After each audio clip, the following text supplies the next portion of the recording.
Maranatha, Tuhan Yesus segera datang. Saya Wanda Dumais dari BIC Sydney, Australia.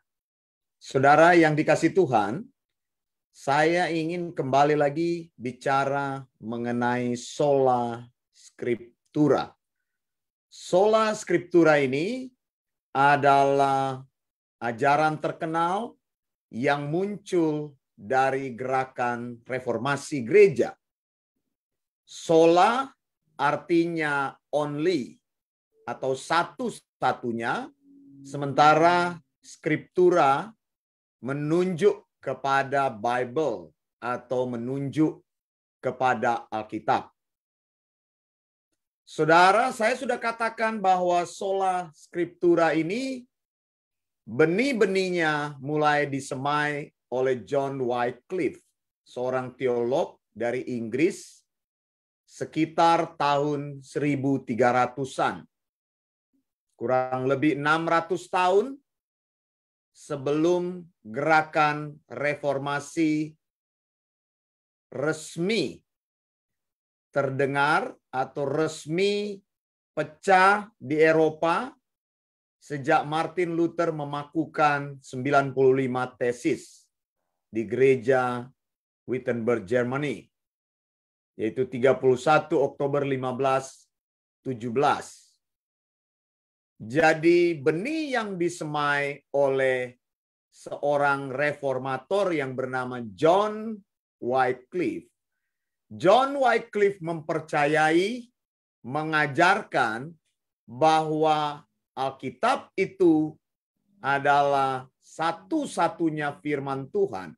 Kalau Alkitab itu adalah satu-satunya firman Tuhan, maka Alkitab harus ditinggikan lebih daripada otoritas apapun, dan kebenaran-kebenaran Alkitab harus diajarkan serta dimengerti oleh setiap jemaat Kristen. John Wycliffe adalah orang pertama yang menerjemahkan Alkitab yang dikenal dengan Wycliffe Bible. Kemudian Wycliffe Bible ini menjadi sebuah organisasi penterjemahan Alkitab yang mengerjakan penterjemahan Alkitab ke dalam bahasa Inggris, Middle English. Sehingga orang-orang Inggris hatinya, pikirannya terbuka kepada kebenaran firman Tuhan. Saudara yang dikasih Tuhan, karena itu di masa kini dikenal dengan sebuah gerakan atau sebuah aliran yang bernama Bible Church. Bible Church membangun pengajarannya berdasarkan tradisi reformasi, prinsip reformasi, bahwa Alkitab seharusnya menjadi standar satu-satunya pengajaran iman orang percaya dan praktek hidup orang percaya. Jadi gereja-gereja yang menamakan diri Bible Church mempunyai konsep atau ciri khas yang utama tadi. Alkitab adalah satu-satunya sumber pengajaran dan sumber praktek beriman orang percaya. Gereja-gereja Bible Church mengajarkan bahwa semua hamba-hamba Tuhannya harus berbicara hanya Alkitab saja dalam pengajaran-pengajarannya. Menghindari semua pengajaran-pengajaran yang tidak bersumber dari Alkitab atau menghindari filosofi-filosofi dari dunia ini diajarkan atau mempengaruhi standar Alkitab. Nah, gereja-gereja Bible Church itu terkenal dengan khotbah-khotbah yang ekspositori. Khotbah ekspositori itu adalah khotbah yang menjelaskan kebenaran Alkitab, bukan menjelaskan motivasi. Bukan menjelaskan tentang ajaran kemakmuran, bukan menjelaskan tentang ajaran kesuksesan, bukan menjelaskan tentang ajaran mengenai uang, bukan menjelaskan tentang nikmatnya hidup di dunia ini, tidak. Tapi menjelaskan apa yang Alkitab jelaskan. Jadi Alkitab menafsirkan Alkitab. Saudara, tradisi ini timbul atau konsep pengajaran ini timbul dari semangat dan pengajaran reformasi, yaitu menekankan pada sound doktrin Alkitab adalah satu-satunya sumber pengajaran orang percaya dan sumber praktek orang beriman. Jadi dari John Wycliffe, kemudian Tuhan bangkitkan lagi seseorang yang namanya John Huss dari Cekoslowakia. Seorang teolog yang dengan giat mengajarkan kebenaran-kebenaran awal mengenai gereja itu yang bersumber dari Alkitab. Bahwa gereja harus terpisah dari cara-cara yang dikenal oleh dunia ini. Gereja harus murni dipersembahkan untuk Tuhan dan beroperasi di dalam sistem dan aturan Tuhan. Di dalam Alkitab. Jadi Alkitab ini adalah sumber segala-galanya. Kalau Alkitab tidak mengatakan hal itu, kita tidak boleh mensupportnya. Amin, saudara. Kalau Alkitab menentang hal itu, kita harus menentangnya. Jangan menjadi orang Kristen yang pelin-pelan. Engkau katakan percaya Alkitab, tapi praktek berimanmu tidak percaya Alkitab. Engkau justru mensupport tradisi, praktek-praktek hidup yang bertentangan dengan prinsip pengajaran Alkitab. Reformasi menghasilkan sebuah garis tegas bahwa Alkitab itu adalah otoritas tertinggi yang mengalahkan semua dogma gereja. Contoh, pengajaran yang keluar dari reformasi adalah bagaimana reformasi menentang tradisi-tradisi berdoa kepada orang-orang kudus atau berdoa kepada Maria. Karena Alkitab tidak pernah mengajarkan itu. Kita tidak boleh menjadikan itu sebagai sumber pengajaran gereja, karena itu adalah tradisi yang dibangun oleh gereja yang menyimpang dari Alkitab. Berdoa kepada orang kudus. Kita tidak berdoa kepada orang kudus. Kita berdoa hanya kepada Allah di dalam nama Yesus. Amin, saudara. Kita tidak berdoa kepada Maria. Kita tidak menjadikan Maria sebagai pengantara kita. Tapi kita berdoa kepada Bapa di surga dengan satu-satunya pengantara, yaitu Yesus Kristus. Berdoa di dalam nama Yesus.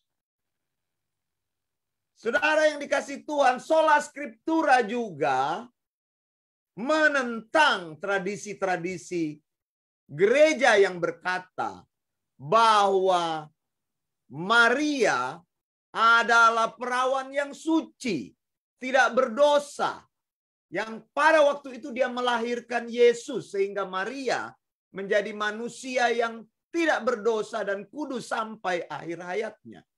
Alkitab tidak pernah mengajarkan itu. Tuhan memakai setiap orang berdosa untuk terlibat dalam rencananya, termasuk Anda dan saya. Dosa kita itu adalah fakta, tapi penebusan Allah dan kasih karunia Allah mengalahkan setiap penghalang-penghalang dosa itu, sehingga kita layak di hadapan Allah dan dipakai untuk pelayanan Allah. Lalu kemudian indulgensis, yaitu membayar sejumlah uang supaya kita diampuni dosanya. Ini kan salah satu pokok perdebatan utama di mana para reformator memurnikan ajaran gereja. Ajaran yang sehat mengajarkan bahwa pengampunan dosa hanya terjadi apabila orang mengalami lahir baru, bukan karena membayar sejumlah uang. Sehingga menjadikan kehidupan gereja menjadi bermewah-mewah di atas kekayaan yang ada. Nah, ini yang diprotes pertama kali John Wycliffe. Orang yang pertama menegakkan dasar-dasar eklesiastikal atau pengajaran eklesiologi untuk gereja. Lalu juga sola scriptura menentang otoritas tertinggi yang dipegang oleh manusia.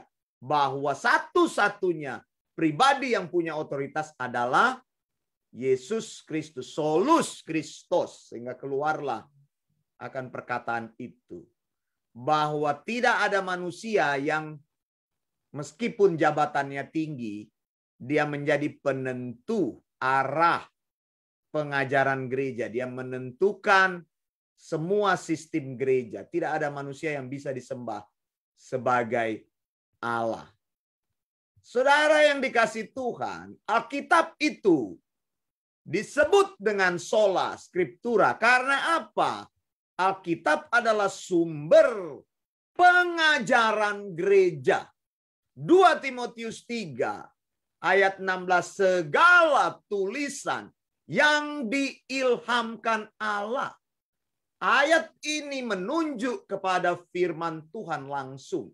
Bahwa segala tulisan atau theopneustos, segala tulisan firman Allah dari Kejadian sampai Wahyu yang kita terima sebagai kanon, ada 66 kitab Alkitab. Itu adalah dasar teaching atau pengajaran di dalam gereja. Amin, saudara. Jangan mengajar kalau engkau tidak tahu Alkitab. Jangan mengajar di luar kebenaran Alkitab. Jangan mengajar menyangkal kebenaran Alkitab. Jangan mengajar menghina kebenaran sound doctrine. Harus mengajar sesuai dengan isi dan maksud tulisan yang diilhamkan Allah. Mengajar. Jadi bukan sekedar sebuah konsep, tapi sumber pengajaran tertinggi. Katakan amin. Saya tunduk di dalam Alkitab. Katakan amin. Bahwa hidup saya dikendalikan sepenuhnya oleh prinsip-prinsip firman Tuhan. Paulus katakan 2 Korintus 4 ayat 16. Bahwa manusia batinnya kita harus dibaharui dari hari ke hari. Pikiran itu adalah manusia batinnya. Perasaan adalah manusia batinnya. Kehendak kita adalah manusia batinnya. Jangan hidup kita dikendalikan oleh perasaan. Kalau rasa Tuhan hadir bulu kuduk berdiri, maka oh Tuhan hadir. Kalau tidak berdiri bulu kuduk, Tuhan tidak hadir. Tidak, saudara, emosimu harus tunduk pada kebenaran Alkitab. Pikiranmu harus dibuka kepada kebenaran Alkitab. Para reformator berusaha dari awal agar Alkitab diakses oleh orang awam supaya pikiran itu terbuka kepada firman Allah. Bila orang terbuka pada firman Allah, pikirannya terbuka, maka orang tersebut mengerti firman Allah, bisa diajar oleh firman Allah. Bila hidupmu terbuka akan firman Allah, maka engkau akan diubahkan oleh Tuhan. Itulah sola scriptura. Jadi kita menundukkan diri di bawah Alkitab. Bukan kita menundukkan diri di bawah emosi kita. Saudara. Banyak orang berkata yang penting hati saya benar di hadapan Tuhan. Yang penting hati itu tidak benar. Itu salah sekali. Karena hatimu itu tidak kelihatan. Karena hatimu itu bukan penentu. Pikiranmu akan berubah kalau engkau mengenal firman Tuhan. Firman Tuhan harus diajarkan. Sola scriptura, Alkitab adalah satu-satunya otoritas tertinggi. Salam sola scriptura. Saya Wanda Dumais dari BIC Sydney, Australia. Maranatha, Tuhan Yesus segera datang. SDHM. Sound Doctrine harga mati. Blessings.